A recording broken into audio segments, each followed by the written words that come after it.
Lalabas na ako dyan sa kontrata. Huwag mo akong pinagpersonalan. Huwag kang personalin, sir. Pero pag ikaw pwede, kapatid ko yun eh. Quitting is not an option. Dahil naiinip na si Aling Esang na naghihintay habang nasa puntod sila ni Pedro, ay tinanong niya si Andres kung matutuloy pang dadaan si June na pupunta sa puntod, na ganamang sinabihan ng binata na malapit na ang kapatid niya, kaya masaya ang matanda na agad niyang hinanda yung mga baon nila.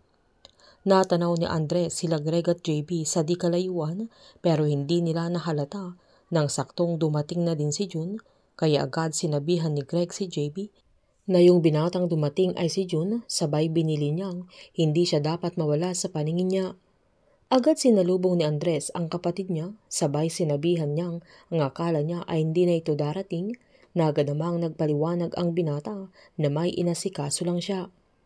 Binili ni Greg si JB na kapag umalis na si June ay susundan nila ito.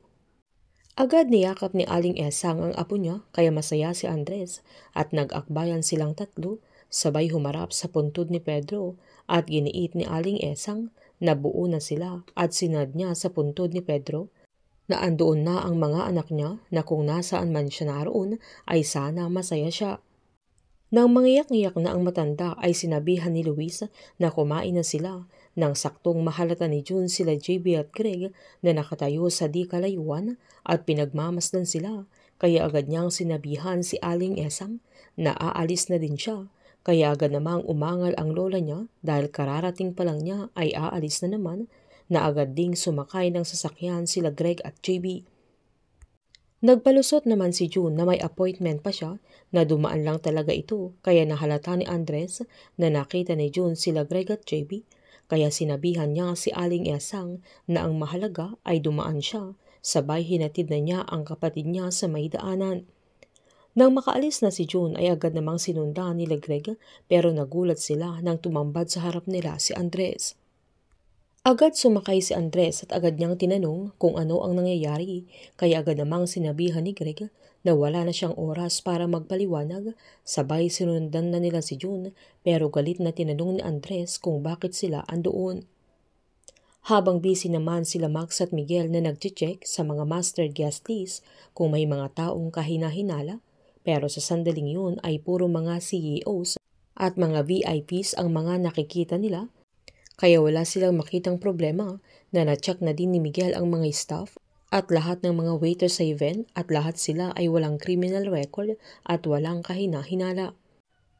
Nang i-check na ni Max yung mga list of donors na mas mahirap, lalo't hindi lahat ay may mga background info, nang saktong may tumawag sa kanya, kaya humalili si Miguel sa laptop niya, na tumawag din si Mickey, kaya na out of focus din si Miguel, at nataong na-scroll na niya yung account ni Diego Aguinaldo na si June, pero hindi na niya ito napansin, kaya nalampasan na nila yung profile ng binata at hindi na nila ito na-check pa.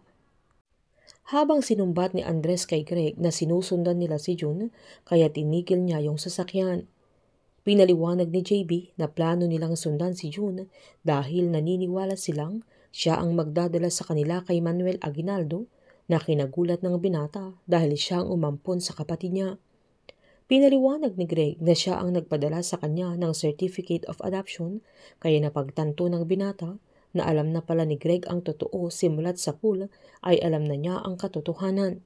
Pinaliwanag ni Greg na dati niyang kagrupo si Manuel at pinagkatiwala niya sa kanya ang buhay niya, pero masama siyang tao dahil siya ang dahilan kung bakit namatay ang mga tauhan niyang tinuturong niyang pamilya. Galit na tinanong ni Andres kung bakit sa sandaling yun lang niya sasabihin ang mga bagay na yun, kaya agad namang sinabihan ni Greg na kung sinabi pa niya noon ay hindi niya sasabihin kung nasaan si June dahil proprotektahan niya ang kapatid niya.